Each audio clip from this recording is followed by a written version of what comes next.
ಸ್ತ್ರೀಯೇ ನೀನು ಧನ್ಯಳು, ನಿನ್ನ ಉದರದ ಫಲವು ಧನ್ಯಳು, ನೀನು ಸರ್ವ ಜನಾಂಗಕ್ಕೆ ಇದು ಆಶೀರ್ವಾದವನ್ನು ತಂದುಕೊಡುವಳು ಎಂಬುದಾಗಿ ಪರಲೋಕದಿಂದ ಯೇಸು ಕ್ರಿಸ್ತನ ಜನನವನ್ನ ತಂದೆಯಾದಂಥ ದೇವನು ಈ ದೂತನ ಮೂಲಕ ಹೇಳಿ ಕಳಿಸಿದನ್ನ ಈ ದೂತರು ಬಂದು ತಿಳಿಸಿದಂತ ಮಂಗಳ ವಾರ್ತೆಯನ್ನ ನೀನು ಹೇಳ್ಬೇಡ ಅಂತ ಹೇಳಿದ್ರೆ ಅದು ಎಂತ ಸಭೆ ಅದು? ಯೋಚನೆ ಮಾಡಿ ನೋಡ್ರಿ. ಕಾರಣ ನಾನು ಹೇಳ್ತಾ ಇಲ್ಲ, ಇಲ್ಲಿ ವಾಕ್ಯ ಇದೆ, ಇಲ್ಲಿ ವಾಕ್ಯ ಇದೆ. ತಂದೆಯಾದಂಥ ದೇವನು ದೂತನಿಗೆ, ಪ್ರಧಾನ ದೇವದೂತನಿಗೆ, ದೂತರು ಯಾವ ಸ್ವಂತ ಕಾರ್ಯವನ್ನು ಮಾಡಲಿಕ್ಕೆ ಸಾಧ್ಯ ಇಲ್ಲ. ಆ ದೂತನು ಪರಿಶುದ್ಧವಾದ ಪರಲೋಕದಲ್ಲಿ ದೇವನ ಸಮ್ಮುಖದಲ್ಲಿರುವಂಥ ದೂತನಿಗೆ ತಂದೆಯಾದಂಥ ದೇವನು ಹೇಳಿ ಕಳಿಸ್ತಾರೆ, ಇದೋ ಈ ಸ್ತ್ರೀ, ಯಾವ ಸ್ತ್ರೀ? ಮರಿಯಳು, ನಿಷ್ಕಳಂಕವಾದಂಥ ಈ ಮರಿಯಳು ಇದೋ ಒಂದು ಗರ್ಭವನ್ನು ತಾಳಿಕ್ಕಿದ್ದಾಳೆ, ಆಕೆಯ ಗರ್ಭದಿಂದ ಲೋಕರಕ್ಷಕ ಜನಿಸ್ತಾನೆ ಎಂಬುದಾಗಿ ಆಕೆಗೆ ವಿಷಯವನ್ನು ಮುಟ್ಟಿಸು. ಶ್ರೀ ಜನಾಂಗಕ್ಕೆ ಧನ್ಯಳು ನೀನು, ನಿನ್ನ ಉದರದ ಫಲವು ಎಷ್ಟೋ ಧನ್ಯವಾದದ್ದು ಎಂಬುದಾಗಿ ಮಂಗಳ ವಾರ್ತೆ ಹೇಳ್ಬಿಟ್ಟು ಬಾ ಎಂಬುದಾಗಿ ದೂತನಿಗೆ ಹೇಳಿದ ಮೇಲೆ ಆ ಮಂಗಳ ವಾರ್ತೆಯನ್ನೇ ನಮೋ ಮರಿಯೇ ಕೃಪಾಪೂರ್ಣೆ, ಕೃಪೆಯನ್ನು ಹೊಂದಿದವಳೆ, ನಿನಗೆ ನಮಸ್ಕಾರ, ನಿನಗೆ ಸ್ತೋತ್ರ. ಆಕೆ ದೇವರಲ್ಲ, ದೇವರ ತಾಯಿ. ದೇವರ ತಾಯಿಗೆ ಗೌರವ ಕೊಡುವುದರಲ್ಲಿ ಯಾವ ತಪ್ಪಿಲ್ಲ, ದೇವರ ತಾಯಿಯಲ್ಲಿ ಪ್ರಾರ್ಥಿಸೋದು ಯಾವ ತಪ್ಪಿಲ್ಲ. ಒಂದು ಪಾಸ್ಟರ್ಗೆ ಹೇಳ್ತೀವಿ, ಫಾಸ್ಟೇ ನಮಗೆ ಪ್ರಾರ್ಥಿಸಿ. ಒಂದು ಬೋಧಕನಿಗೆ ಹೇಳ್ತೀವಿ, ಬೋಧಕರೇ ನಮಗಾಗಿ ಪ್ರಾರ್ಥಿಸಿ. ಫಾದರ್ಗೆ ಹೇಳ್ತೀವಿ, ಫಾದರ್ ನಮಗೆ ಪ್ರಾರ್ಥಿಸಿ. ಹಂಗಾದ್ರೆ ಫಾದರು ಈ ಪಾಸ್ಟ್ಗಳು ಗೌರವ ಅವರಿಗೆ ಮರೇ ಪ್ರಾರ್ಥಿಸೋ ಹೇಳ್ತೀವ? ಹಂಗಾದ್ರೆ ಅವನ್ನ ಮನೆಗೆ ಸೇರಿಸ್ಬೇಡ ಹೇಳ್ತೀವ? ಪ್ರಿಯ ಸಹೋದರ, ಪ್ರಿಯ ಸಹೋದರಿ, ಈ ಎರಡು ದೋಣಿ ಎಂಬುದಾಗಿ ಹೇಳೋದು ಇದೆ. ಇನ್ನೊಂದು ವಿಧವಾದಂಥ ಪ್ರೀಚಿಂಗ್ ಅನ್ನ, ಇನ್ನೊಂದು ವಿಧವಾದಂಥ ಸಭೆ, ನಿನಗೆ ದ್ವೇಷವನ್ನ ವೈರಾಗ್ಯವನ್ನ ತಂದು ಕೊಡುವಂಥ ಸಭೆ ಅಲ್ಲ, ಮಾನ್ಯ ಅಲ್ಲ. ದೇವನ ವಾಕ್ಯ ಹೇಳ್ತದೆ, ಎಲ್ಲರನ್ನ ಪ್ರೀತಿಸು, ನಿನ್ನಂತೆ ಪರರನ್ನು ಪ್ರೀತಿಸು ಎಂಬುದಾಗಿ ಪ್ರೀತಿಯ ವಿಷಯವನ್ನ ಲೋಕಕ್ಕೆ ಬೋಧಿಸಿದಂತ ಈ ಬೋಧನೆಯನ್ನ ಹೊರತುಪಡಿಸಿ ದ್ವೇಷವನ್ನ ಕಾಡುವಂತ, ನಮ್ಮನ್ನ ನೋಡಿದ್ರೆ ಸಾಕು ಪೆಂಟಕೋಸ್ಟ್ ಅವರಲ್ಲ, ಮಾತು ಇಲ್ಲ, ಕತೆ ಇಲ್ಲ, ಇಲ್ಲಿಂದ ಹೋದವರೇ ಅವರು. ರಕ್ಷಣೆ ಹೊಂದಿದ್ಯಾ ಅಂತ ಕೇಳ್ತಾರೆ. ಏನ್ ರಕ್ಷಣೆ? ವೈರಾಗ್ಯ ರಕ್ಷಣೆಯನ್ನ, ತಾಯಿಯನ್ನ ಬೈಯೋದು ರಕ್ಷಣೆಯನ್ನ, ಸಂತರನ್ನ ಬೈಯುವಂಥದ್ದು ರಕ್ಷಣೆಯನ್ನ. ದೇವನು ಹೇಳ್ತಾರೆ, ಎಲ್ಲರನ್ನ ಪ್ರೀತಿಸಿ, ನಿನ್ನ ಶತ್ರುವನ್ನ ಪ್ರೀತಿಸಿ ಎಂಬುದಾಗಿ ಬೋಧಿಸಿದಂಥ ಯೇಸು ಕ್ರಿಸ್ತನ ಸಂದೇಶವನ್ನ ಹೊರತುಪಡಿಸಿ ದ್ವೇಷವನ್ನ ವೈರಾಗ್ಯವನ್ನ ಮೂಡಿಸುವಂತ ನೀನೂ ಮೋಕ್ಷಕ್ಕೆ ಹೋಗೋದಿಲ್ಲ, ಹೋಗೋರ್ನು ಬಿಡೋದಿಲ್ಲ. ಅದೇ ಮತ್ತಾಯನ ಶುಭ ಸಂದೇಶದಲ್ಲಿ ಇಲ್ಲಿ ಹೇಳಿರ್ತಕ್ಕಂಥ 23, 24, 25ನೇ ಅಧ್ಯಾಯದಲ್ಲಿ ಸ್ಪಷ್ಟವಾಗಿ ತಿಳಿಸಿರುವಂತ ಕಾರ್ಯವೇ ಇದೆ. ನೀನೂ ಹೋಗೋದಿಲ್ಲ, ಹೋಗೋರ್ನು ಬಿಡೋದಿಲ್ಲ. ಇಂಥವ್ರೆ ಪ್ರಿಯ ಸಹೋದರ, ಪ್ರಿಯ ಸಹೋದರಿ, ಒಂದೇ ಬೋಧನೆ, ಒಂದೇ ವಿಶ್ವಾಸ. ಇಲ್ಲಿ ಅದ್ಭುತಗಳು ನಡೀಲಿಲ್ವಾ? ಇಲ್ಲಿ ಗುರುತುಗಳು ಸಂಭವಿಸಲಿಲ್ವಾ? ಇಲ್ಲಿ ರಕ್ಷಣೆ ಇಲ್ವಾ? ರಕ್ಷಣೆ ಉಂಟು. ಪರಿಶುದ್ಧವಾದ ಪರಮ ಪ್ರಸಾದ ಯೇಸು ಕ್ರಿಸ್ತನು ಸ್ಥಾಪಿಸಿದ್ರ ಇಲ್ವಾ? ಹಲೋ, ಪರಮಪ್ರಸಾದ ಎಲ್ಲಿ, ಯಾರು ಸ್ಥಾಪಿಸಿದ್ದು? ಪರಮಪ್ರಸಾದ ಆದಾದ್ಮೇಲೆ ಆ ದ್ರಾಕ್ಷರಸವನ್ನ ವೈನ್ ಆಗಿ ಯೇಸುವಿನ ರಕ್ತವಾಗಿ ಮಾರ್ಪಡಿಸಿದ್ದು ಯಾರು? ಆ ಕಡೆ ಭೋಜನವನ್ನ ಪ್ರಾರಂಭಿಸಿದ ಯಾರು? ಯೇಸು. ಆ ಯೇಸು ಕ್ರಿಸ್ತನ ಪರಿಶುದ್ಧವಾದಂಥ ಬೋಧನೆಯ ಪ್ರಕಾರವೇ ಇಡೀ ಪ್ರಪಂಚದಲ್ಲಿ ದಿವ್ಯ ಬಲಿ ನಡೆಯುವಂಥ ಬಲಿಪೂಜೆಯಲ್ಲಿ ಆ ರೊಟ್ಟಿಯು ದೇವನ ಶರೀರವಾಗಿಯೂ ಆ ವೈನು ಯೇಸುವಿನ ರಕ್ತದ ಮಾರ್ಪಾಡಾಗಿ ಈ ಲೋಕಕ್ಕೆ ಪ್ರಕಟಿಸಿದ್ದು ನಾವಲ್ಲ, ಮನುಷ್ಯರಲ್ಲ, ಪ್ರವಾದಿಗಳಲ್ಲ, ಅಪೊಸ್ತಲರಲ್ಲ, ಯೇಸು ಕ್ರಿಸ್ತನೇ. ಚಪ್ಪಾಳೆ ತಟ್ಟಿ ಕರ್ತನನ್ನ ಘನಪಡಿಸ್ರಿ. Praise the lord, hallelujah. ಇಂಥ ಒಂದು ಪರಿಶುದ್ಧವಾದಂಥ ಸಭೆಯಲ್ಲಿ ದಿನಂಪ್ರತಿ ನಾನು ಬರುವ ತನಕ, ನಾನು 2ನೇ ಸಲ ಈ ಲೋಕಕ್ಕೆ ಬರುವ ತನಕ ಈ ಬಲಿಯು ಅರ್ಪಣೆಯಾಗಿರಲಿ, ಇದು ನಿಲ್ಲಿಸಿಕೊಡದು ನಾನು ಬರುವ ತನಕ ಇದು ನೆರವೇರಲಿ ಎಂಬುದಾಗಿ ನುಡಿದಂಥದ್ದೇ ಈ ಕ್ಯಾಥಲಿಕ್ ಸಭೆಯಲ್ಲಿ ನಡೆಯುವಂಥ ದಿವ್ಯ ಬಲಿಪೂಜೆಯ ಈ ಬಲಿಯು ಶ್ರೇಷ್ಠವಾದ ಬಲಿ. ಇದು ವೈರಾಗ್ಯವನ್ನ ತರುವಂಥ ಬಲಿಯಲ್ಲ. ಈ ಬಲಿಯು ಯೇಸು ಕ್ರಿಸ್ತನ ಈ ಲೋಕಕ್ಕೆ ಧಾರಾಳವಾಗಿ ಎಲ್ಲರನ್ನ ಪ್ರೀತಿಸಿ ಆಕರ್ಷಿಸುವಂತ, ಅದಕ್ಕಾಗಿಯೇ ಕ್ರಿಸ್ತನ ಧರ್ಮ, ಕ್ರಿಸ್ತನ ಬೋಧನೆಯನ್ನ ನೋಡಿ ಆಕರ್ಷಿಸಲ್ಪಟ್ಟು ಜನ ಬರುವಂಥದ್ದು ಅದಕ್ಕಾಗಿ ಅನೇಕ ಜನ ಇದನ್ನ ದ್ವೇಷಿಸುವಂತ, ಕ್ರಿಸ್ತರು ಕನ್ವರ್ಟ್ ಮಾಡ್ತಾರೆ. ಕನ್ವರ್ಟ್ ಅಲ್ಲ, ಮನ ಪರಿವರ್ತನೆಯ ವಾಕ್ಯ. ಅದಕ್ಕಾಗಿ ಪ್ರೀತಿ ಎಂಬುದೇ ಮನ ಪರಿವರ್ತನೆ, ದ್ವೇಷ ಎಂಬುದು, ವೈರಾಗ್ಯ ಎಂಬುದೇ ಇವರೆಲ್ಲ ಹೇಳ್ತಾರಲ್ಲ ಕನ್ವರ್ಟ್ ಮಾಡ್ತಾರೆ. ಅಲ್ಲ, ಒಂದೊಂದು ಕ್ರಿಸ್ತನ ವಾಕ್ಯ ನಿಮ್ಮನ್ನ ಸ್ಪರ್ಶಿಸುವಾಗ ನೀನು ಕದಿಬೇಡ, ಮೋಸ ಮಾಡಬೇಡ, ಪಾಪ ಮಾಡಬೇಡ, ಅನೈತಿಕ ಸಂಬಂಧ ಇಲ್ಲ, ಕುಡಿಬೇಡ, ಚಾಡಿ ಹೇಳ್ಬೇಡ, ಯಾರನ್ನ ಹಾಳು ಮಾಡಬೇಡ, ಯಾರ ಪರ ವಸ್ತುವನ್ನ ನೀನು ಯಾವ ಕಾರಣಕ್ಕೂ ಕದಿಬೇಡ. ಈ ರೀತಿ ಹಲವಾರು ಬೋಧನೆಯನ್ನ, ಒಳ್ಳೆಯ ಬೋಧನೆಯನ್ನ ಈ ಸತ್ಯವೇದದಲ್ಲಿ ಬೋಧಿಸಿದನ್ನ ನಮ್ಮ ಕೈಗೆ ಕೊಟ್ಟಂತ ಈ ಸತ್ಯವೇದ, ಈ ಬೈಬಲ್. ಅದಕ್ಕಾಗಿ ಈ ಬೈಬಲನ್ನ ಅನೇಕ ಜನ ಸೈತಾನನ ಕಾರ್ಯದಲ್ಲಿ ಹಾಗೂ ದ್ವೇಷ ವೈರಾಗ್ಯವನ್ನು ಇಟ್ಟುಕೊಂಡು ಅವರು ಈ ಸಿದ್ಧಾಂತನ ಒಪ್ಪದೆ, ಯಾವ ಸಿದ್ಧಾಂತ, ಇದನ್ನ ಈ ಹಣ್ಣನ್ನ ನೀನು ತಿಂದರೆ ದೇವರಂತೆ ಆಗ್ತಿ ಎಂಬುದಾಗಿ ಸುಳ್ಳು ಹೇಳಿದಂತ ಲೂಸಿಫರ್. ಲೂಸಿಫರ್ ಯಾರು ಗೊತ್ತಾ? ಹಲೋ, ಲೂಸಿಫರ್ ಪರಿಶುದ್ಧವಾದಂಥ ದೈವ ಸಾನ್ನಿಧ್ಯದಲ್ಲಿ ಇದ್ದಂಥ ಆತ ಪ್ರಧಾನ ದೇವದೂತನಾದಂಥ ಮ್ಯೂಸಿಕ್. ಚರ್ಚಲ್ಲಿ ಹಾಡು ಹೇಳ್ತಾರೆ ಗೊತ್ತಾ ಮ್ಯೂಸಿಕ್ ಅವರು, ಕೊಯರ್ದು ಹೆಡ್. ಅತಿ ಸುಂದರವಾದಂಥ ಭಯಂಕರವಾದಂಥ ಬ್ಯೂಟಿ ಇರ್ತಕ್ಕಂಥ ದೇವದೂತ ಸಂತ ಈ ಲೂಸಿಫರ್. ಆ ಲೂಸಿಫರ್ ಇದೇ ರೀತಿಯಲ್ಲಿ ಕೊಯರೆಲ್ಲ ಮಾಡ್ತಾ ಇರುವಾಗ ಆರಾಧನೆ, ಎಲ್ಲರೂ ಆರಾಧನೆ ಮಾಡ್ತಾ ಇದ್ರು ದೇವರ ಸನ್ನಿಧಾನದಲ್ಲಿ. ಆಗ ಈ ಲೂಸಿಫರ್ ಮನಸ್ಸಲ್ಲಿ ಬಂದದ್ದು ನೋಡ್ರಿ, ಅದಕ್ಕೆ ಮನಸ್ಸಲ್ಲಿ ಬಂದಂತ ಪಾಪ ಎಷ್ಟು ಕಠಿಣ. ಮನಸ್ಸಲ್ಲಿ ಬಂತು ಆ ಲೂಸಿಫರ್ಗೆ, ಎಷ್ಟು ಮ್ಯೂಸಿಕ್, ಎಷ್ಟು ಜನ ದೇವದೂತರು ಆಡ್ತಾ ಇದಾರಲ್ಲ, ಎಷ್ಟು ಅಮೋಘವಾಗಿ ಆ ದೇವರನ್ನ ಆರಾಧಿಸಿದಾರಲ್ಲ, ಆರಾಧಿಸುವಂತ ಆ ಜಾಗದಲ್ಲಿ ನಾನಿದ್ರೆ, ನಾನು ಎಂಬುದಾಗಿ ಹೇಳುವಾಗಲೇ ದೇವನಿಗೆ ಗೊತ್ತಾಯ್ತು ಇವನ್ನ ಈ ಆತ್ಮದಲ್ಲಿ ದುರಾತ್ಮ ಇದ್ದಾನೆ ಎಂಬುದಾಗಿ. ಇಮ್ಮಿಡಿಯೇಟ್ ಆಗಿ ಆ ಪ್ರಧಾನ ದೇವದೂತರನ್ನ ಭೂಲೋಕದಲ್ಲಿ ಶಪಿಸಿ ಭೂಲೋಕಕ್ಕೆ ದಬ್ಬಲಾಯಿತು. ಸೆಕೆಂಡಲ್ಲೇ ಪ್ರಧಾನ ದೇವದೂತನಾದಂತ ಈ ಲೂಸಿಫರ್ ಅತಿ ಸುಂದರ. ಅದಕ್ಕೆ ಯೆಶಾಯನ ಗ್ರಂಥದಲ್ಲಿ ಹೇಳ್ತಾರೆ ಮಾರ್ನಿಂಗ್ ಸ್ಟಾರ್ ಎಂಬುದಾಗಿ. ಮಾರ್ನಿಂಗ್ ಸ್ಟಾರ್, ಅದಕ್ಕೆ ಹೆಸರು ನೋಡ್ರಿ, ಆ ದುಷ್ಟಾತ್ಮಕ್ಕೆ ಮಾರ್ನಿಂಗ್ ಸ್ಟಾರ್.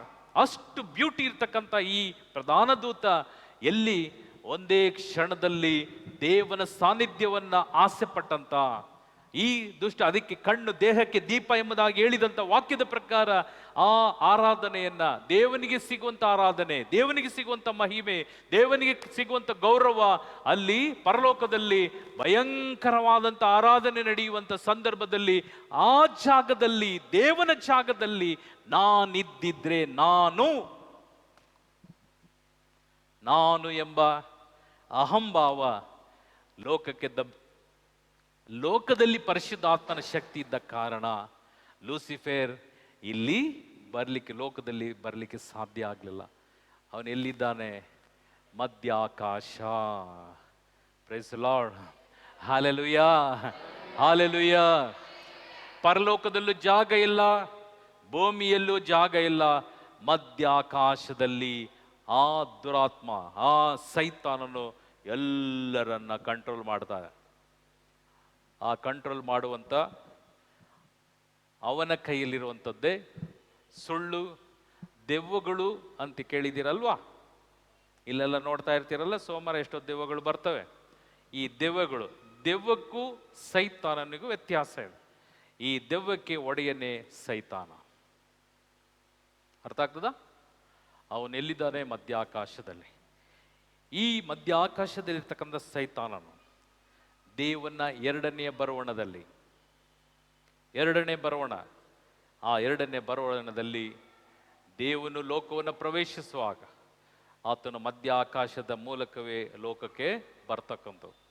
ಸರಿಯಾಗಿ ಗಮನಿಸಿ, ದೇವನು ಬರುವಾಗ, ಲೋಕವನ್ನು ಪ್ರವೇಶಿಸುವಾಗ, ಇಲ್ಲಿ ಪರಿಶುದ್ಧಾತ್ಮನ ಶಕ್ತಿಯನ್ನು ಕೊಂಡೋಗುವಾಗ ಮಧ್ಯಾಕಾಶದಲ್ಲಿರ್ತಕ್ಕಂಥ ಸೈತಾನನು ದೇವನು ಬರುವಂಥ ಸಂದರ್ಭದಲ್ಲಿ ಆ ಸೈತಾನನ ಭೂಮಿಗೆ ದಬ್ಬಿ, ಭೂಮಿಯಲ್ಲಿರ್ತಕ್ಕಂಥ ಪರಿಶುದ್ಧ ಆತ್ಮನ ಅಭಿಷೇಕವುಳ್ಳ ಯಾರೇ ಆಗಿರಲಿ ಕಣ್ಣು ರೆಪ್ಪೆ ಬಡಿಯುವಷ್ಟರಲ್ಲಿ ಇವರೆಲ್ಲರೂ ದೇವನೊಂದಿಗೆ ಐಕ್ಯವಾಗಿರ್ತಾರೆ. Praise the lord, hallelujah, hallelujah, hallelujah.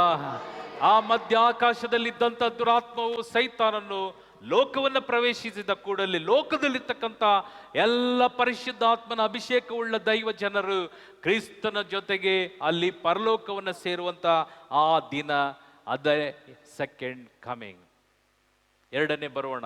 ಅಷ್ಟರೊಳಗೆ ಈ ಲೋಕದಲ್ಲಿ ಈ ಸೈತಾನನು ಮತ್ತು ದೆವ್ವಗಳು ಸೇರಿ ಲೋಕವನ್ನು ಆಳ್ತವೆ. ಅದೆಷ್ಟು ವರ್ಷ ಗೊತ್ತಿಲ್ಲ.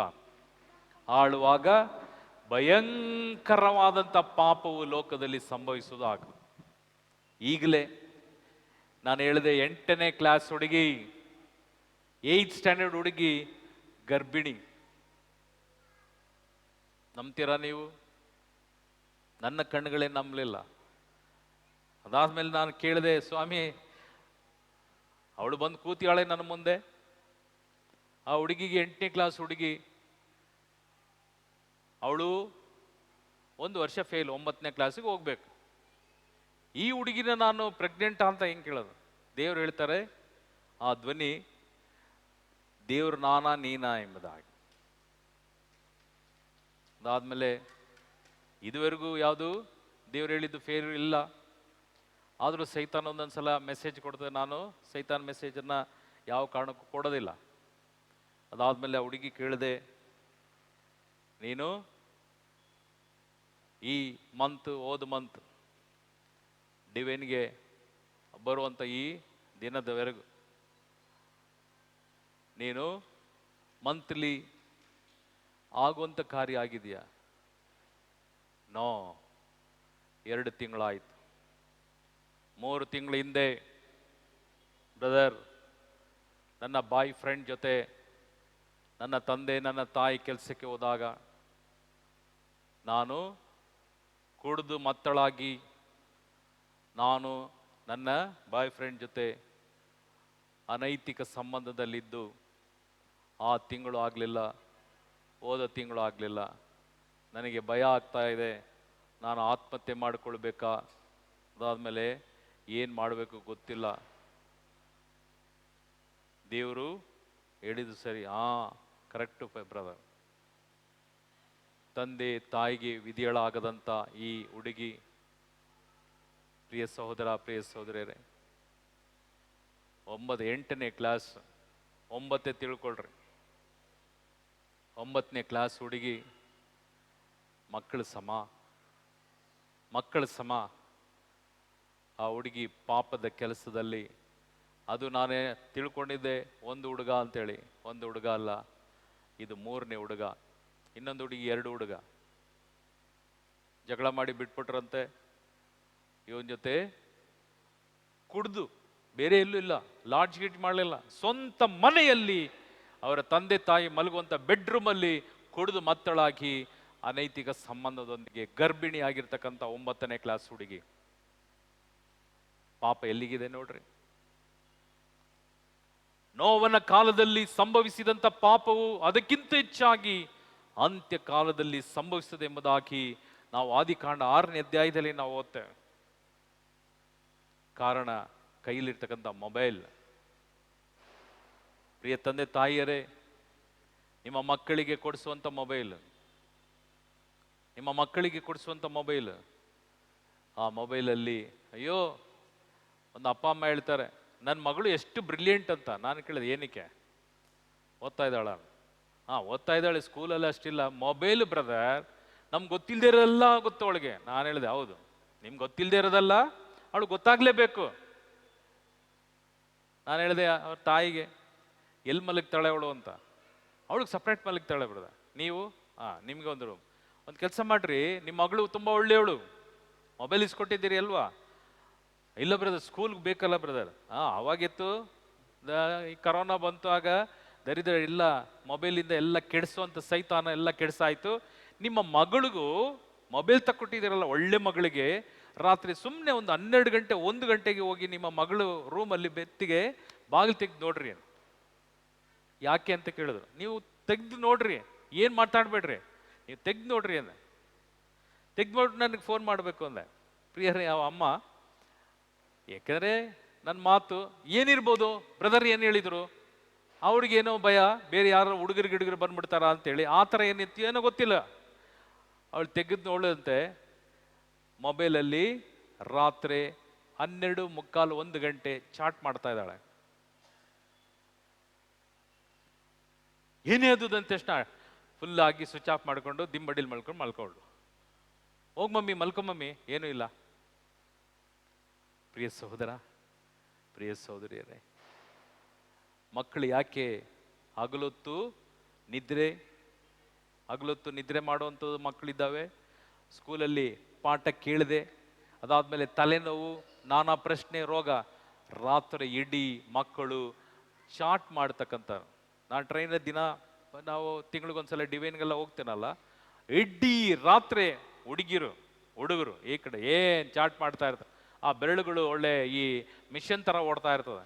ಹಿಂಗೆ ನೋಡ್ತವೆ, ಅಲ್ಲಿಂದ ಏನೋ ಮೆಸೇಜ್ ಬರ್ತವೆ, ಟೈಪ್ ಮಾಡಿ. ಪ್ರಿಯ ಸಹೋದರ, ಪ್ರಿಯ ಸಹೋದರಿಯರೇ, ಈ ಬೆರಳುಗಳಿಗೆಲ್ಲ ಕ್ಯಾನ್ಸರ್ ಬರ್ತಾ ಇದೆ ಈಗ. ಕಾರಣಕ್ಕೆಂದರೆ ಈ ಬೆರಳು, ಈ ಟಿಪ್ ಎಲ್ಲ ಹೋಗ್ತಾ ಇದೆ. ಇದು ಯಾವ ಕಾರಣಕ್ಕೂ ನಿಮಗೆ ತಮ್ಮ ಇಂಪ್ರೆಷನ್ ಮಾಡಲಿಕ್ಕೂ ಸಾಧ್ಯ ಇಲ್ಲ, ಯಾಕೆಂದರೆ ಎಲ್ಲವೂ ಸಮದೋಗಿದೆ. ನಾನು ಹೇಳ್ತಾ ಇಲ್ಲ, ಮೆಡಿಕಲ್ ರಿಪೋರ್ಟ್ ಈಗ ಹೇಳ್ತಾ ಇದೆ. ಅದಾದ್ಮೇಲೆ ಕಣ್ಣಿನ ಕ್ಯಾನ್ಸರ್, ಭಯಂಕರ ವಿಚಿತ್ರ ಕ್ಯಾನ್ಸರ್ ರೋಗಗಳು ಉದ್ಭವ ಆಗ್ತಾ ಇದೆ. ಈ ಟಿಪ್ ಕ್ಯಾನ್ಸರ್ ಬರ್ತಾ ಇದೆ. ಇದು ಶರೀರ ಇಡೀ ಭಯಂಕರವಾಗಿ ನರಳಿಸಂತ ಕ್ಯಾನ್ಸರ್ ರೋಗಗಳು. ಯಾಕಂದ್ರೆ ನಾವು ಸಂತಿಸಿದ್ದೀವಿ, ಪ್ರೇಯರ್ ಮಾಡಿದ್ವಿ. ಇದಕ್ಕಾಗಿ ದೇವನ ವಾಕ್ಯ ಹೇಳ್ತದೆ, ನಿನ್ನ ಕಣ್ಣು ದೇಹಕ್ಕೆ ದೀಪ. ಈ ದೇಹಕ್ಕೆ ನೀನೇ ಕೆಡುಕನ್ನು ಮಾಡುವಾಗ, ಈ ದೇಹಕ್ಕೆ ನೀನೇ ರೋಗವನ್ನು ತಂದುಕೊಂಡಾಗ, ಈ ದೇಹಕ್ಕೆ ನೀನೇ ಪಾಪದ ಗೂಡು ಮಾಡುವಾಗ, ಈ ಪಾಪದ ಗೂಡು, ಈ ರೋಗದಿಂದ ನೀನು ದೇವನಿಗೆ ವಿಧಿಯನಾಗದೆ ತಂದೆ ತಾಯಿಗೆ ವಿಧೇಯತ್ವವನ್ನು ತೋರಿಸದೆ ನೀನು ನಿನ್ನ ಸ್ವಇಚ್ಛೆಯಿಂದ ಪಾಪ ಮಾಡುವ ಗುಪ್ತ ಅಪರಾಧ. ಬೈಬಲಲ್ಲಿ 90 ಕೀರ್ತನೆ ವಾಕ್ಯ 8 ನೋಡ್ರಿ. ಕೀರ್ತನೆ 90 ವಾಕ್ಯ 8.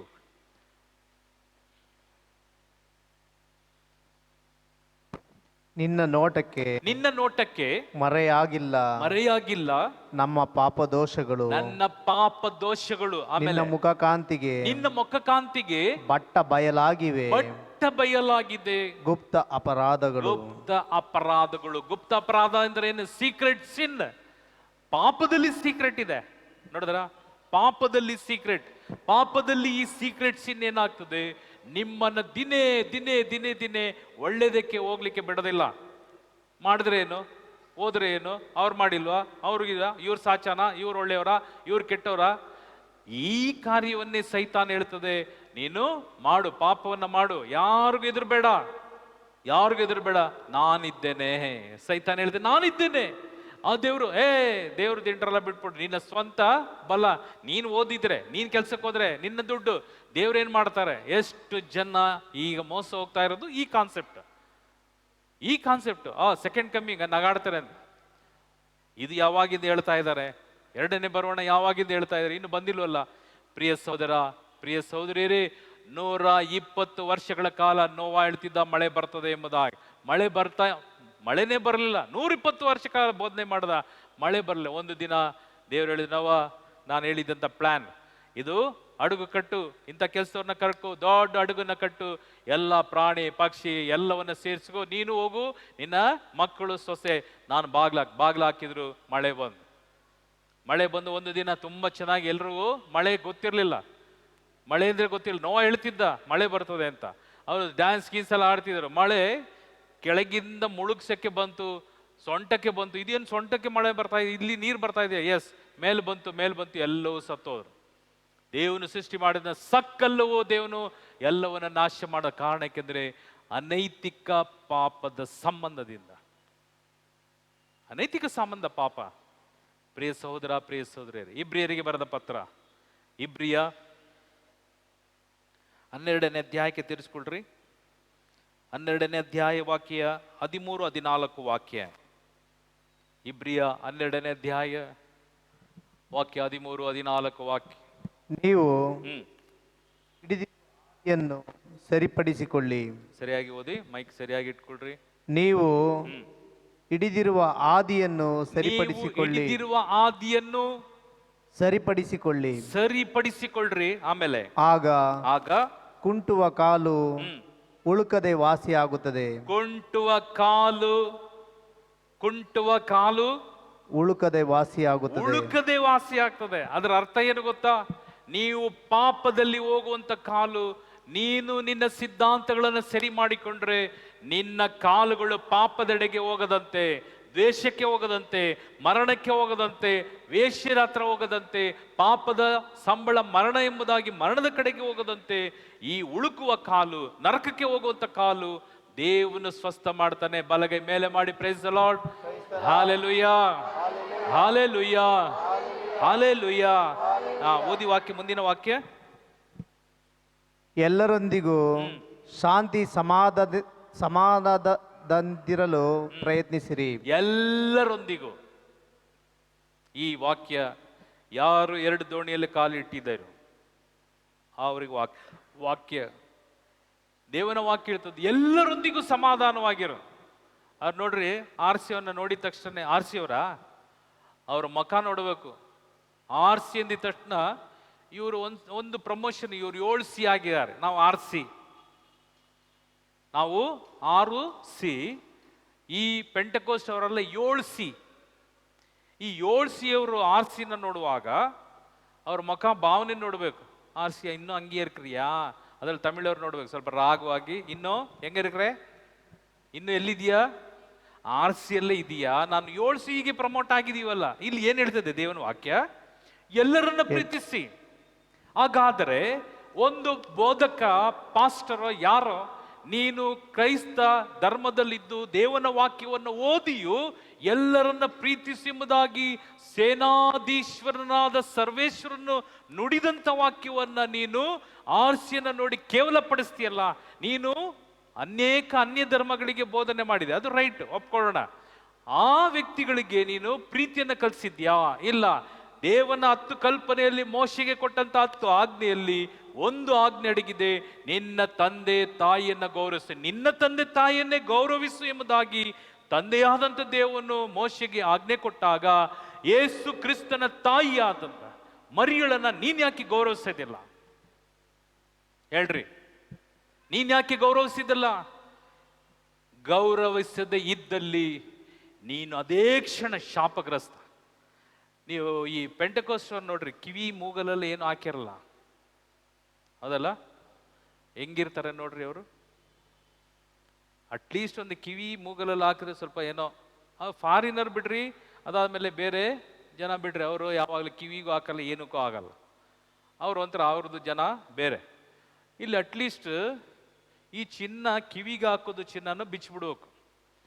ಇವರು ಯಾರೋ ಪೆಂಟಕೋಸ್ಟಿಂದ, ಹಿಂದೂಗಳಿಂದಲೂ ಎಲ್ಲಿಂದಲೋ ಓದೋರು, ನಮ್ಮ RCಯಿಂದಲೂ ಓದೋರು, ಅಲ್ಲಿ ಹೋಗಿದ ತಕ್ಷಣ ಪಾಸ್ಟರ್ ಹೇಳ್ತಾನೆ, ಕಾದಕ್ಕೆ ಮೂಗಕ್ಕೆ ಕಳ್ತಕ್ಕೆ ಈ ಕಾದು ಮೂಗು ಈ ಕತ್ತಿಗೆ ಹಾಕಿರೋ ಚಿನ್ನ ಅಲ್ಲ.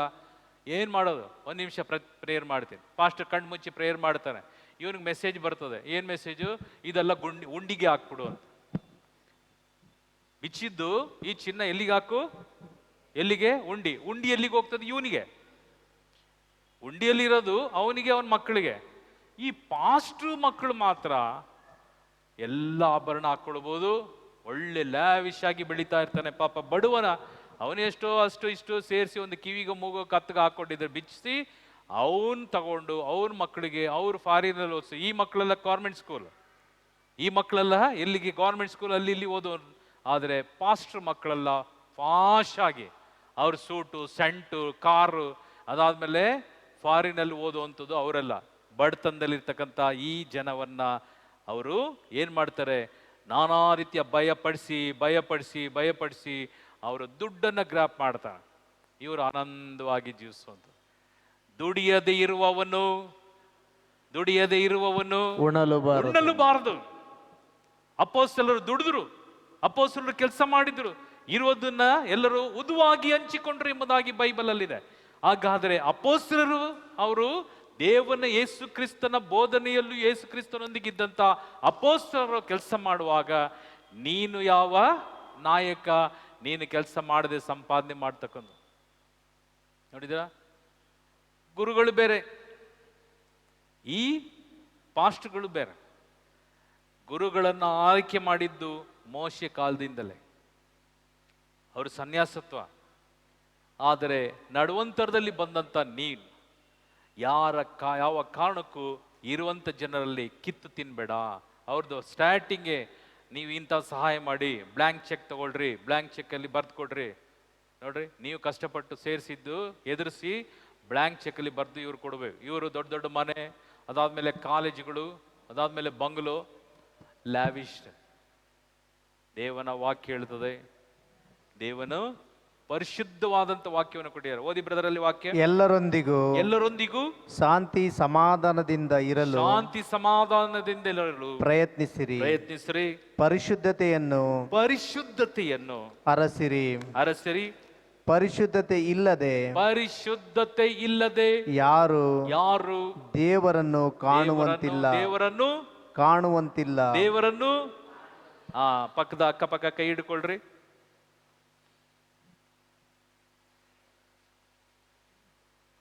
ಬ್ರದರ್ ಹೇಳ್ಕೊಡ್ರಿ ಅದನ್ನ. ಇಬ್ರಿಯರಿಗೆ ಬರೆದ ಪತ್ರ ಅಧ್ಯಾಯ 12 ವಚನಗಳು 13-14. ನೀವು ಹಿಡಿದಿರುವ ಆದಿಯನ್ನು ಸರಿಪಡಿಸಿಕೊಳ್ಳಿ, ಆಗ ಕುಂಟುವ ಕಾಲು ಉಳುಕದೆ ವಾಸಿಯಾಗುತ್ತದೆ. ಎಲ್ಲರೊಂದಿಗೂ ಶಾಂತಿ ಸಮಾಧಾನದಿಂದ ಇರಲು ಪ್ರಯತ್ನಿಸಿರಿ. ಪರಿಶುದ್ಧತೆಯನ್ನು ಅರಸಿರಿ. ಪರಿಶುದ್ಧತೆ ಇಲ್ಲದೆ ಯಾರು ದೇವರನ್ನು ಕಾಣುವಂತಿಲ್ಲ. ಯಾರು ಕೈ ಹಿಡ್ದಿರಿ ಅವ್ರ ಮುಖ ನೋಡ್ರಿ. ಇಂದಿನಿಂದಾದರೂ, ಈಗಲಿಂದಾದರೂ, ಇನ್ನು ಜೋರಾಗಿ ಇಂದಿನಿಂದಾದರೂ ಪರಿಶುದ್ಧತೆ ಇಲ್ಲದೆ ದೇವರನ್ನ ನಿಜ ದೇವರನ್ನ ನಿನ್ನ ರಕ್ಷಕರನ್ನ ಸಂಧಿಸಲು ಸಾಧ್ಯವಿಲ್ಲ. ಪ್ರಿಯ ಸಹೋದರ, ಪ್ರಿಯ ಸಹೋದರಿಯೇ, ಯೇಸು ಕ್ರಿಸ್ತನ ಸಂದೇಶದ ಪ್ರಕಾರ ಎಲ್ಲರೊಂದಿಗೂ ಪ್ರೀತಿಯೊಂದಿಗೆ, ನೀತಿಯೊಂದಿಗೆ, ಸಹನೆಯೊಂದಿಗೆ, ಪರಿಶುದ್ಧತೆಯೊಂದಿಗೆ ನಿನ್ನ ಆತ್ಮವನ್ನ ಶರೀರದ ಮೂಲಕ ಕಾಪಾಡಿಕೋ. ಯೇಸು ಕ್ರಿಸ್ತರ ಬರುವಣದಲ್ಲಿ ನೀವು ಎತ್ತಲ್ಪಟ್ಟು ಇಹಲೋಕದಿಂದ ಪರಲೋಕದ ಸೌಭಾಗ್ಯವನ್ನ ಅನುಭವಿಸಲು ನಿಮ್ಮ ಆತ್ಮವನ್ನ ನಿಮ್ಮ ಶರೀರವನ್ನ ನಿಮ್ಮ ಮನಸ್ಸಾಕ್ಷಿಯನ್ನ ನಿನ್ನ ಮನಸ್ಸನ್ನ ಯೇಸು ಕ್ರಿಸ್ತರಿಗೆ ಒಪ್ಪಿಸಿಕೋ. ಸತ್ಯ ದೇವನಿಗೆ ಒಪ್ಪಿಸಿಕೋ. ತಂದೆ ದೇವರಿಗೆ ಒಪ್ಪಿಸಿಕೋ. ನಿಜ ದೇವರಿಗೆ ಒಪ್ಪಿಸಿಕೋ. ಪ್ರಾಮಾಣಿಕ ದೇವರಿಗೆ ಒಪ್ಪಿಸಿಕೋ. ಪರಿಶುದ್ಧ ದೇವನು, ಆ ದೃಶ್ಯ ದೇವರು ನಿನ್ನನ್ನು ಪರಿಶುದ್ಧಗೊಳಿಸಲಿ. ಅಂಧಕಾರದಿಂದ ಬಿಡುಗಡೆ ಮಾಡಲಿ. ಅಂತ್ಯಕಾಲದಿಂದ ಬಿಡುಗಡೆ ಮಾಡಲಿ. ಶೋಕದಿಂದ ಬಿಡುಗಡೆ ಮಾಡಲಿ. ಸೈತಾನನ ಕಾರ್ಯದಿಂದಲೂ ಲೋಕದ ಎಲ್ಲಾ ಶಕ್ತಿಗಳಿಂದಲೂ ನಮ್ಮನ್ನು ಬೇರ್ಪಡಿಸಲಿ. Hallelujah, hallelujah, hallelujah, hallelujah, hallelujah, hallelujah, hallelujah. ಎಲ್ಲರೂ ನಿಲ್ಲೋಣ ಕಡೆಯ ಪ್ರಾರ್ಥನೆಯೊಂದಿಗೆ. ದೇವನು ಈ ರಾತ್ರಿ ನಮ್ಮೆಲ್ಲರನ್ನು ಆಶೀರ್ವದಿಸಲಿ. ದೇವನು ಕೊಟ್ಟಂತ ಆ ಪರಿಶುದ್ಧವಾದಂಥ ವಾಗ್ದಾನ ನಿಮ್ಮದಾಗಿಸಿಕೊಳ್ಳ್ರಿ. ಏಕೆಂದರೆ ಸುಲೋಕವನ್ನು ಪ್ರವೇಶಿಸುವಾಗ ನಮ್ಮೆಲ್ಲರನ್ನ ಪರಿಶುದ್ಧತೆಯನ್ನ ಕಾಪಾಡಿಕೊಂಡವರು ಕ್ರಿಸ್ತನ ಜೊತೆಗೆ ನಾವು ಯಾತ್ರಿಕರಾಗಿ ಹೋಗುವಂಥ ಜನ. ಆ ರೀತಿಯಲ್ಲಿ ನಮ್ಮನ್ನು ಮಾರ್ಪಡಿಸಿಕೊಳ್ಳುವುದಕ್ಕ ಕಣ್ಣುಗಳನ್ನು ಮುಚ್ಚುತ್ತಾ ನಿಮ್ಮ ದೇಹ ಮನಸ್ಸಾಕ್ಷಿ ನೀವು ಹೊತ್ತು ತಂದಿರುವಂಥ ಅನೇಕ ಎಲ್ಲ ವಿಧವಾದಂಥ ಪಾಪಗಳನ್ನು, ಎಲ್ಲ ವಿಧವಾದಂಥ ಕಷ್ಟಗಳು, ದುಃಖವು, ವೇದನೆ, ಸಂಕಟಗಳನ್ನು, ನಿಮ್ಮಲ್ಲಿರ್ತಕ್ಕಂಥ ನಾನಾ ರೋಗಗಳನ್ನು ಕರ್ತನ ಕರಗಳಿಗೆ ಸಮರ್ಪಿಸಿಕೊಡಿ. ಶರೀರದ ಮಲಿನತೆ ಇರುವಂಥ ಪಾಪಗಳಿಗೆ ನಮ್ಮನ್ನು ಬೇರ್ಪಡಿಸು. ನನ್ನನ್ನು ಮಾತ್ರವಲ್ಲ ಸ್ವಾಮಿ, ನನ್ನ ಹೆಂಡತಿ, ನನ್ನ ಮಕ್ಕಳು, ನನ್ನ ಗಂಡ, ನನ್ನ ಪರಿಸರ, ನನ್ನ ಒಡ ಹುಟ್ಟಿದವರು, ಇದೋ ಕ್ರಿಸ್ತನನ್ನ ಅರಿಯದೇ ಇರುವವರು, ಅರಿತು ಪಾಪ ಮಾಡುವವರು ಎಲ್ಲರನ್ನ ಸಮರ್ಪಿಸಿಕೊಡ್ತಿದ್ದೇನೆ. ನನ್ನ ಸಮಯವು ಇದೋ ನನ್ನ ಸಭೆಯು ಊರ್ಜಿತವಾಗಲಿ ನಿನ್ನ ವಾಕ್ಯದಿಂದ. ನನ್ನ ಸಭೆಯು ಪರಿಶುದ್ಧಗೊಳ್ಳಲಿ. ಇದೋ ಸಭೆಯಲ್ಲಿ ಬೋಧಿಸುವಂಥ ಪ್ರತಿಯೊಂದು ಬೋಧಕರು ಪರಿಶುದ್ಧಗೊಳ್ಳಲಿ. ಸತ್ಯವನ್ನು ಬೋಧಿಸುವಂಥ, ಸತ್ಯವನ್ನು ತಿಳಿದುಕೊಳ್ಳುವಂಥ, ಸತ್ಯದ ಪರವಾಗಿ ನಡೆಯುವಂಥ ಕೃಪೆಯನ್ನ ನನಗೆ ವರವಾಗಿ ಕರುಣಿಸಿ ಎಂಬುದಾಗಿ ಇದೋ ನಮ್ಮಲ್ಲಿ ದೇವನ ವಾಕ್ಯ ಹೇಳ್ತದೆ. ಯೋಹಾನ 14:14 ನನ್ನ ನಾಮದಲ್ಲಿ ಏನು ಬೇಕಾದರೂ ಕೇಳು, ಅದನ್ನು ಮಾಡಿಯೇ ತೀರ್ತೇನೆ ಎಂಬುದಾಗಿ. ಕಣ್ಣುಗಳನ್ನು ಮುಚ್ಚಿ ನಿಮ್ಮ 2 ಕೈಗಳನ್ನು ಹೃದಯದ ಭಾಗದಲ್ಲಿಟ್ಟು ನಿಮ್ಮ ಅಗತ್ಯವಾದಂಥ ಕಾರ್ಯವನ್ನು ಸಮರ್ಪಿಸಿಕೊಂಡು ಕೇಳಿರಿ, ನಾನು ಕೊಡ್ತೇನೆ ಎಂಬುದಾಗಿ ದೇವನ ವಾಕ್ಯ ಈ ಸಮಯದಲ್ಲಿ ಯೇಸು ಕ್ರಿಸ್ತನು ನಮ್ಮ ಮುಂದೆ ಇದ್ದಾರೆ. ಓ ಮಗಳೇ, ಮಗನೇ, ನಾನು ನಿನ್ನನ್ನು ಕ್ಷಮಿಸುವ ದೇವನು. ನೀನೆಂಥ ಘೋರವಾದ ಪಾಪವನ್ನು ಮಾಡಿದ್ದರು ನಾನು ಕ್ಷಮಿಸುವಂಥ ದೇವನು. ಆದರೆ ಮತ್ತೆ ಮತ್ತೆ ಪದೇ ಪದೇ ಅದೇ ಪಾಪವನ್ನು ಮಾಡಬೇಡ ಎಂಬುದಾಗಿ ನುಡಿದಂಥ ದೇವನು. ಸಮಾರಿತ ಸ್ತ್ರೀಯನ್ನ ದೇವನ ಆಶೀರ್ವಿಸಿ, ಇದು ಆಕೆಯ ಮೂಲಕ ಇಡೀ ಸಮಾರಿತವನ್ನೇ ಆಕೆ ರಕ್ಷಣೆಗೆ ಕೊಂಡು ಬಂದಂತೆ ಇಂದು ನಮ್ಮೆಲ್ಲರನ್ನು ಒಪ್ಪಿಸಿಕೊಡೋಣ. ಯೇಸು ಕ್ರಿಸ್ತನ ಸಂಭಾಷಣೆ ಆ ಸಮಾರಿತ ಸ್ತ್ರೀಯೊಂದಿಗೆ, ಆಕೆಯನ್ನು ರಕ್ಷಿಸಿ ಹುಡುಕಿಕೊಂಡು ಹೋದಂಥ ಯೇಸು, ಆಕೆಗೆ ಜೀವಜಲವನ್ನು ಕೊಟ್ಟಂತ ಯೇಸು, ಅವಳಿಗೆ ಮೊದಲ ದರ್ಶನವನ್ನು ಕೊಟ್ಟಂತ ಯೇಸು, ಆ ಯೇಸುವೆ ನಮ್ಮ ಮುಂದೆ ಇದ್ದಾರೆ. ಪ್ರಿಯ ಮಗಳೇ, ಮಗನೇ, ಇಂದು ಕೇಳು, ನಾನು ಒದಗಿಸಿಕೊಡುವಂಥ ದೇವನು. ನಿನ್ನ ಶರೀರದ ವ್ಯಾಮೋಹವನ್ನು ತ್ಯಜಿಸು. ನಿನ್ನ ಕುಡಿತದ ವ್ಯಾಮೋಹ, ಕೆಟ್ಟ ಮಾತು, ವಲ್ಸಾದಂಥ ನಿನ್ನ ಶರೀರದಲ್ಲಿ ಉಪಯೋಗಿಸುವಂಥ ನಾನಾ ರೀತಿಯಾದಂಥ ಕ್ಷಣದ ಸುಖದ ಎಲ್ಲ ಆಸೆ ಆಮೇಶಗಳು, ಅದನ್ನು ದಹಿಸು. ಏಸು ಕ್ರಿಸ್ತನ ಸಭೆಯು, ಆ ಪರಿಶುದ್ಧವಾದಂಥ ಪರಲೋಕವು ಪರಿಶುದ್ಧವಾದದ್ದು. ಅದು ಯಾವ ಕಾರಣಕ್ಕೂ ಒಂದು ಸೊಕ್ಕು ಬಕ್ಕು ಇಲ್ಲದಂತ ಇರುವಂತಹ ಪರಿಶುದ್ಧವಾದ ಜಾಗ. ಆ ಜಾಗಕ್ಕೆ ನೀನು ಹೋಗಬೇಕಾದ್ರೆ, ಇದು ನಾವೆಲ್ಲರೂ ಹೋಗಬೇಕಾದರೆ, ಪರಿಶುದ್ಧತೆ ಇಲ್ಲದೆ ಆ ಜಾಗವನ್ನು ಪ್ರವೇಶಿಸಲು, ಯೇಸುವನ್ನು ದರ್ಶಿಸಲು ಸಾಧ್ಯವಿಲ್ಲ. ನಮ್ಮ ಮೇಲೆ ಕರುಣೆಯಾಗಿರಿ ಎಂಬುದಾಗಿ ಕೇಳಿಕೊಳ್ಳಿ. ನಮ್ಮನ್ನು ರಕ್ಷಿಸಿ ಸ್ವಾಮಿ ಎಂಬುದಾಗಿ ಕೇಳಿಕೊಳ್ಳಿ. ಪ್ರಾರ್ಥಿಸೋಣ. ಪರಿಶುದ್ಧ ದೇವನೇ, ಇದು ಈ ರಾತ್ರಿ ನಮ್ಮೆಲ್ಲರನ್ನು ಆಶೀರ್ವಿಸು. ನಮ್ಮ ಕುಟುಂಬಗಳನ್ನು ಆಶೀರ್ವಿಸು, ನಮ್ಮ ಪರಿಸರವನ್ನು ಆಶೀರ್ವಿಸು, ನಮ್ಮ ಮನೆಯವರನ್ನು ಆಶೀರ್ವಿಸು, ನಮ್ಮ ಕುಟುಂಬದವರ ಪ್ರತಿಯೊಬ್ಬರ ಉದ್ದೇಶಗಳನ್ನು ನೆರವೇರಿಸಿಕೊಡು ಸ್ವಾಮಿ. ನಾನು ಎಲ್ಲಿ ಬಲಹೀನತೆಯಲ್ಲಿ ಬಿದ್ದೋಗಿದ್ದೇನೆ, ಆ ಬಲಹೀನತೆಯಿಂದ ಬಿಡುಗಡೆ ಮಾಡು ಕರ್ತನೆ. ನಿಮ್ಮನ್ನ ನಾನು ಅರಿಯದೆ ಪಾಪ ಮಾಡಿದಂಥ ಪಾಪಗಳಿಗೂ, ಅರಿತು ಮಾಡಿದಂಥ ಪಾಪಗಳಿಗೂ ಕ್ಷಮೆ ಕೊಡುವಂಥ ದೇವನು ನೀವು. ನಮ್ಮನ್ನು ಹುಡುಕಿಕೊಂಡು ಬಂದು ನಮ್ಮನ್ನು ಕ್ಷಮಿಸಿ ಪರಲೋಕಕ್ಕೆ ಕೊಂಡು ಹೋಗುವಂಥ ಒಂದು ಪರಿಶುದ್ಧತೆಯನ್ನು ನಮಗೆ ಬೋಧನೆಯೊಂದಿಗೆ ಬೋಧಿಸಿದಂಥ ದೇವನ್ನೇ, ನಮ್ಮೆಲ್ಲರನ್ನ ಶುದ್ಧೀಕರಿಸಿ ನಿಮ್ಮ ಅಮೂಲ್ಯ ರಕ್ತದಲ್ಲಿ.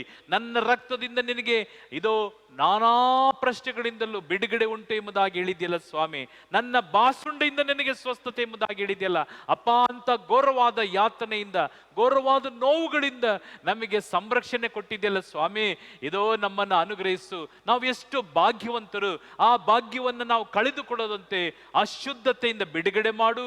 ಅದು ಹಾಗೂ ನಮ್ಮೆಲ್ಲರನ್ನು ಶುದ್ಧೀಕರಿಸು, ನಮ್ಮನ್ನು ಪಾವನಗೊಳಿಸು, ನಮ್ಮನ್ನು ಪರಿಶುದ್ಧಗೊಳಿಸು. ನಮ್ಮೆಲ್ಲರನ್ನ ನಿತ್ಯ ಜೀವದ ಕಡೆಗೆ ಕೊಂಡೋಗುವಂತೆ ನಿಮ್ಮ ದೂತರನ್ನು ಸದಾ ಕಾಲ ನಮ್ಮಲ್ಲಿ ಕಳಿಸಿ ಎಚ್ಚರಿಸು ಕರ್ತನೆ. ಪಾಪ ಮಾಡುವ ಸಂದರ್ಭದಲ್ಲಿ ಎಚ್ಚರಿಸು. ಪ್ರೀತಿಯನ್ನು ಕಲಿಸಿಕೊಟ್ಟಂತ ದೇವನೇ, ನಾನು ಸಹ ಪ್ರೀತಿ ಉಳ್ಳವನಾಗಿ, ಸಹನೆ ಉಳ್ಳವನಾಗಿ, ನಿನ್ನ ವಾಕ್ಯದಲ್ಲಿ ಬೆಳೆಯುವಂತ ಮಗನಾಗಿ ಮಾರ್ಪಡಿಸು. ಅನೇಕ ಆತ್ಮಗಳನ್ನು ನಿನ್ನೆಡೆಗೆ ಕರೆದುಕೊಂಡು ಬರುವಂತ ವರವನ್ನು ನಮಗೆ ಕರುಣಿಸು ಕರ್ತನೆ. ನಾವು ಪ್ರಾರ್ಥಿಸುವಾಗಲೆಲ್ಲ ಯೋಸೇಫನ ರೀತಿಯಲ್ಲಿ, ಯೋಸೇಫನ ಸಂಗಡ ನೀವಿದ್ದ ಕಾರಣ 44 ಮನೆಯನ್ನ ಹಾಗೂ ಈಜಿಪ್ಟನ್ನೇ ನೀವು ಆಶೀರ್ವದಿಸಿದ ಹಾಗೆ ನನ್ನನ್ನು ನಾನು ಹೋಗುವಂತ ಜಾಗವೆಲ್ಲವೂ ಆಶೀರ್ವಿಸಲ್ಪಡಲಿ ಅಪ್ಪ. ನಮ್ಮ ಕುಟುಂಬವನ್ನು ಆಶೀರ್ವಿಸು, ನಮ್ಮ ದೇಶವನ್ನು ಆಶೀರ್ವಿಸು, ನಮ್ಮ ರಾಜ್ಯವನ್ನು ಆಶೀರ್ವಿಸು, ನಮ್ಮ ಊರುಗಳನ್ನು ಆಶೀರ್ವಿಸು, ನಮ್ಮ ಪ್ರಾಂತ್ಯಗಳನ್ನು ಆಶೀರ್ವಿಸು. ನಾವು ಕೈಗೊಂಡ ಎಲ್ಲ ಕಾರ್ಯಗಳು ಯೇಸು ಕ್ರಿಸ್ತನ ನಾಮದಲ್ಲಿ ನೆರವೇರಿಸು. ನಾವು ಪ್ರಾರ್ಥಿಸುವಾಗಲೆಲ್ಲ ಪ್ರಾರ್ಥನೆಗೆ ಸದ್ದುತ್ತರವನ್ನು ದಯಪಾಲಿಸು. ಪ್ರಾರ್ಥನೆಗೆ ಸಮಯವನ್ನು ನೀನು ಕೊಟ್ಟಿದ್ದೀಯ ಸ್ವಾಮಿ, ಅದನ್ನು ನಾನು ಉಪಯೋಗಿಸುವಂತೆ, ಮೊಬೈಲ್ಗಳ ಮೂಲಕ ಪಾಪ ಮಾಡದಂತೆ, ಮೊಬೈಲ್ಗಳ ಮೂಲಕ ಸಮಯವನ್ನು ಕಳೆಯದಂತೆ ನಮ್ಮನ್ನು ಸಂರಕ್ಷಿಸು. ಯಾವ ಕಾರಣಕ್ಕೂ ಮೊಬೈಲಲ್ಲಿ ನನ್ನ ಫೇಸ್ಬುಕ್ ಆಗಲಿ, ಯಾವ ಕಾರಣಕ್ಕೂ ಅದಕ್ಕೆ ಪಾಪದ ಬದುಕಿನ ಕಾರ್ಯವನ್ನು ಅದರಲ್ಲಿ ನಾನು ಅಪ್ಲೋಡ್ ಮಾಡದಂತೆ, ನಾವು ನಿನ್ನ ವಾಕ್ಯವನ್ನು ಕೇಳಿ ಅದನ್ನು ನಾವು ಇತರರಿಗೆ ಪ್ರಸರಿಸುವಂತ, ಅದನ್ನೇ ಫಾರ್ವರ್ಡ್ ಮಾಡುವಂತ ಕೃಪಾವರವನ್ನು ಕರುಣಿಸು ಕರ್ತನೆ. ಇಂದಿನಿಂದ ನನ್ನ ಮೊಬೈಲ್ಗಳಲ್ಲಿ ನಿನ್ನ ಹಾಡನ್ನು ಹಾಕಿ, ನಾವು ಎಲ್ಲ ಲೋಕದ ಹಾಡುಗಳಿಂದ ನಾವು ತೆಗೆದು ನಿನ್ನ ಪರಿಶುದ್ಧ ವಾಗ್ದಾನದ ವಾಕ್ಯವನ್ನ ಅದರಲ್ಲಿ ಅಳವಡಿಸಿಕೊಂಡು ಕೇಳುವಂತ ಸೌಭಾಗ್ಯವನ್ನು ಕರುಣಿಸು. ಇಂದಿನಿಂದ ಇದೋ ಕರ್ತನೆ, ನಾನು ನಿನ್ನ ವಾಕ್ಯವನ್ನು ಕೇಳುವಂತ ಮಗನಾಗಿ ಮಾರ್ಪಡಿಸು. ದಿನಕ್ಕೆ ಒಂದು ಬಾರಿಯಾದರೂ ನಿನ್ನ ಸುವಾರ್ತೆಯನ್ನು ಕೇಳುವಂತ ಸೌಭಾಗ್ಯವನ್ನು ನನಗೆ ಕರುಣಿಸು ಕರ್ತನೆ. ಯೇಸು ಕ್ರಿಸ್ತನ ಪರಿಶುದ್ಧ ಬರವಣದಲ್ಲಿ ನಾನು ಎತ್ತಲ್ಪಡುವಂತ ಮಗನಾಗಿ ಮಾರ್ಪಡಿಸು. ನನ್ನಿಂದ ಅನೇಕ ಆತ್ಮಗಳು ನಾನು ಆದಾಯ ಮಾಡಿಕೊಳ್ಳುವಂತ ವರದಾನವನ್ನು ಕರುಣಿಸು. ಎಲ್ಲ ರೋಗದಿಂದ ಬಿಡುಗಡೆ ಮಾಡು, ಸಾಲಗಳಿಂದ ಬಿಡುಗಡೆ ಮಾಡು, ಸಮಸ್ಯೆಗಳಿಂದ ಬಿಡುಗಡೆ ಮಾಡು. ಪ್ರಯಾಣದಲ್ಲಿ ನೀವಿದ್ದು ನಮ್ಮೆಲ್ಲರನ್ನ ಕಾದು ಪರಿಪಾಲಿಸಲು ದೂತರನ್ನ ಕಳಿಸು. 91 ಕೀರ್ತನೆ ನಮ್ಮೆಲ್ಲರಲ್ಲಿ ನೆರವೇರಲಿ. ರಕ್ಷಕನ ಹೆಸರಲ್ಲಿ, ನಜರೇತಿನ ಯೇಸುವಿನ ನಾಮದಲ್ಲಿ ನನಗಾಗಿ ಪ್ರಾರ್ಥಿಸುವುದಾಗಿ ಕೇಳಿಕೊಂಡ ಸರ್ವರನ್ನ ಜ್ಞಾಪಿಸಿಕೊಳ್ಳುತ್ತಾ, ಮೊಬೈಲ್ಗಳ ಮೂಲಕ, ವಾಟ್ಸಾಪ್ ಮೂಲಕ ಹಾಗೂ ಫೇಸ್ಬುಕ್ ಮೂಲಕ ಹಾಗೂ ನಮಗೆ ಬರೆದು ಕೊಟ್ಟಂತ ಬರವಣಿಗೆ ಮೂಲಕ, ಪತ್ರಗಳ ಮೂಲಕ ಕೇಳಿಕೊಂಡ ಸರ್ವರನ್ನ, ಮರೆತು ಹೋದವರನ್ನ, ಫೋನಲ್ಲಿ ಸಿಗದೇ ಇರುವಂತ ವ್ಯಕ್ತಿಗಳನ್ನು ಸಹ ಇದೋ ನಾವು ಈ ನಿಮಿಷದಲ್ಲಿ ನೆನೆದು ನಿನ್ನ ಪರಿಶುದ್ಧ ಕರಕ್ಕೆ ಒಪ್ಪಿಸಿಕೊಡುತ್ತಾ, ಇದೋ ಯೇಸು ಕ್ರಿಸ್ತನ ಮಧುರ ನಾಮದಲ್ಲಿ, ನಂಬಿಕಸ್ಥ ನಾಮದಲ್ಲಿ ಅವರೆಲ್ಲರನ್ನೇ ಪರಿಶುದ್ಧ ಪಾದಕ್ಕೆ ಸಮರ್ಪಿಸಿ ಪ್ರಾರ್ಥಿಸಿದ್ದೇನೆ. ಎಲ್ಲರಿಗೂ ನಿನ್ನ ಕೃಪೆ, ನಿನ್ನ ಆಶೀರ್ವಾದ, ನಿನ್ನ ಚಿತ್ತದಿಂದ ಎಲ್ಲವನ್ನ ನೆರವೇರಿಸಿಕೊಡು ಸ್ವಾಮಿ. ಯೇಸುವಿನ ನಂಬಿಕಸ್ಥ ನಾಮದಲ್ಲಿ ಬೇಡಿದ್ದೇನೆ. ಜೀವದ ಒಡೆಯನೇ, ಜೀವದ ಒಡೆಯನೇ, ಜೀವದ ಒಡೆಯನೇ, ಸ್ವರ್ಗದಲ್ಲಿರುವ ನಮ್ಮ ತಂದೆಯೇ, ನಿಮ್ಮ ನಾಮ ಪೂಜಿತವಾಗಲಿ, ನಿಮ್ಮ ರಾಜ್ಯ ಬರಲಿ, ನಿಮ್ಮ ಚಿತ್ತ ಸ್ವರ್ಗದಲ್ಲಿ ನೆರವೇರುವ ಪ್ರಕಾರ ಭುವಿಯಲ್ಲಿಯೂ ನೆರವೇರಲಿ. ನಮ್ಮ ಅನುದಿನದ ಆಹಾರವನ್ನು ಇಂದು ನಮಗೆ ನೀಡಿರಿ. ನಮಗೆ ತಪ್ಪು ಮಾಡಿದವರನ್ನು ನಾವು ಕ್ಷಮಿಸುವ ಪ್ರಕಾರ ನಮ್ಮ ಪಾಪಗಳನ್ನು ಕ್ಷಮಿಸಿರಿ. ನಮ್ಮನ್ನು ಶೋಧನೆಗೊಳಪಡಿಸದೆ ಕೇಡಿನಿಂದ ನಮ್ಮನ್ನು ರಕ್ಷಿಸಿರಿ. ಪರಿಶುದ್ಧ ದೇವನೇ, ಜೀವದ ಒಡೆಯನೇ, ಇಂದು ನಾವೆಲ್ಲರೂ ಸೇರಿ ಪ್ರಾರ್ಥಿಸಿದ್ದೇವೆ. ನಾಳೆ ನಾವು ಪ್ರಾರ್ಥಿಸುತ್ತೇವೋ ಇಲ್ಲವೋ ತಿಳಿಯದು. ನಮ್ಮ ಆಯುಸ್ಸಿನ ಇದು ಕಡೆ ದಿನ, ಕಡೆ ರಾತ್ರಿ ಆಗಿರಬಹುದು. ಈ ದೇಹದಿಂದ ಆತ್ಮವು ಕಳಿಚಿ ಹೋದಲ್ಲಿ ನಮ್ಮೆಲ್ಲರನ್ನ ಸ್ವರ್ಗೀಯ ಸಾಮ್ರಾಜ್ಯಕ್ಕೆ ಹಕ್ಕು ಬಾಧ್ಯಸ್ಥರನ್ನಾಗಿ ಮಾಡಿರಿ. ಪುತ್ರರುಡ ಕೂಡಿ ಅರಸೇ ಮನು ತಾಯೇ, ಪವಿತ್ರ ಶಿಲುಬೆಯ ಗುರುತಿನ ಮೂಲಕ ನಮ್ಮ ವೈರಿಗಳಿಂದ ನಮ್ಮನ್ನು ರಕ್ಷಿಸಿರಿ. ನಮ್ಮ ಸರ್ವೇಶ್ವರ ಪಿತನ, ಸುತನ, ಪರಿಶುದ್ಧಾತ್ಮನ ನಾಮದಲ್ಲಿ ಆಮೇನ್. Price the lord.